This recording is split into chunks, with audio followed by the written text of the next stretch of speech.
போட்டிருக்கேன். இந்த வியாபாரமாவது நல்லபடியா நடக்கணும். நல்லபடியா சம்பாரிச்சு என் பேத்தி கல்யாணத்தை முடிக்கணும்.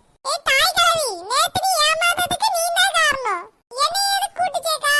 நீ அந்த கஞ்சி பானைக்குள்ள தலைய விட்டுட்டு கிடந்த, அதனால தான் எல்லாத்தையும் திருடிட்டு போனா.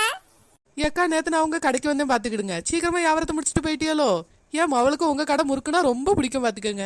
உங்க கைப்பக்குவம் அவ்வளோ நல்லா இருக்கு. நான் அதனாலதான் எங்க இருந்தாலும் தேடி பிடிச்சு ஓடியாரேன். என் அவளுக்கு அவ்வளோ பிடிச்சிருக்கு உங்க கடை முறுக்குனா. இன்னைக்கு என்னக்கா முறுக்கு போடலையோ? வடைச்சுட்டு வச்சிருக்கிய? ஆமாமா, தினமும் ஒரே மாதிரி வியாபாரம் பண்ணா நல்லா இருக்காது பத்தியா, அதனாலதான் இன்னைக்கு வடைச்சுட்டு வச்சேன்.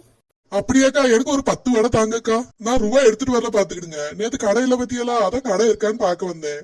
அதான் ரூபாய் எடுத்துட்டு வரல. நாளைக்கு சேர்த்து தரேன்க்கா. எப்ப வந்தாலும் ரூபாயிலன்னு கடன் சொல்லிட்டு போறதே ஒரு வேலையா வச்சிருக்கா. சரிம்மா, எடுத்துட்டு போ. நாளைக்கு வந்து ரூபாத்தா. சரிக்கா, வாரேன். பாட்டி, இந்த பொம்பளை என்ன வளர்த்தியா இருக்கு பாத்தியா? ஆளு மட்டும்தான் வளர்த்தி. ஒரு நாள் வாங்குற பொருளுக்கு ரூபா தர மாட்டா. நீ ஏன் பாட்டி அவியலுக்கு கடை கொடுக்கா? ஓ, பேத்தி கிழவி இன்னைக்கு வடை கடை போட்டிருக்காவளோ? இங்கேயே ஆட்டையை போட்டுற வேண்டியதா? பாட்டி, ஒரு வடை எவ்வளவு? ஒரு வடை 2 ரூபாப்பா. பாட்டி, இவன் தான் நம்மள ஏமாத்திட்டு போனவன். என்னடி சொல்லி? அவன் நல்ல ஒசரமா இருப்பானே, இவன் இல்ல அது. கிழவி, அவிஞ்ச கண்ணை வச்சு நல்லா பாரு. அவன் தான் மறுபடியும் வந்திருக்கான். சரி, இவன் பேர் என்னன்னு கேப்போம் இரு. ஐயா, உன் பேர் என்னையா? ஏன் பாட்டி, பேர் சொன்னாதான் வடை தருவியலோ? இல்லையா, எனக்கு எங்கேயோ பார்த்த மாதிரி இருக்கு, அதனாலதான் கேட்டேன். என் பேரு சுட்டவன். ஏன் பாத்தியா பூ மாதிரி? இவன் பேர் வேற, இவன் வேற ஆளு. இல்ல பாட்டி, எனக்கு அவன மாதிரியே தான் தெரியுது. நீ உஷாரா இரு, நீ நம்பாத. ஏன் பூ, உனக்கு எத்தனை வடை வேணும்? எனக்கு மொத்த வடையும் வேணும் பாட்டி. கிழவி, பாத்தியா, அவங்க மொத்த வடையும் கேக்கா, ஏதோ தப்பா இருக்கு. சும்மா இருடி, நானே மொத்த வடையும் வித்து முடிச்சிட்டு போய் சோத்த திங்கலாமான்னு பாக்க நீ வேற. இந்த கிழவிக்கு ஏமாறுறதே ஒரே வேலையா இருக்கு. எத்தனை தடவை சொன்னாலும் அறிவே வராது. பாட்டி, இந்தாங்க பைய, எல்லாத்தையும் எடுத்து வைங்க. பாத்தியா பூ மாதிரி? அவன் பைய கூட என்கிட்ட கொடுத்து எடுத்து வைக்க சொல்லியா? 5 நிமிஷம் இல்லையா, இந்த எடுத்து வச்சிருக்கேன். சரி.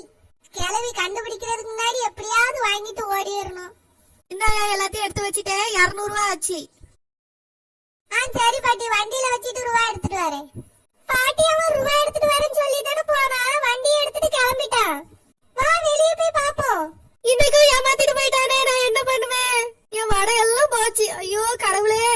ஐயோ, யாராவது பிடிங்க, வடையெல்லாம் அள்ளிட்டு போறா. பிடிங்க பிடிங்க. என்னாச்சு? என்னாச்சுமா? என்னாச்சு? என்ன நடந்துச்சு?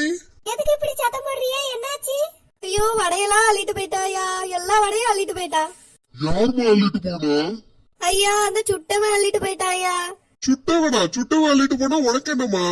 அவன் சுட்டு அவன் அள்ளிட்டு போறான், உனக்கு என்னமா? சுட்டவன் அவ்வளவு வடையும் அள்ளிட்டு போயிட்டானே. ஏமா, சுட்டவன் தானமா அள்ளிட்டு போனா? இப்ப எதுக்குமா கூட்டத்தை கூட்டிட்டு இருக்க? போய் வேலையை பாருமா.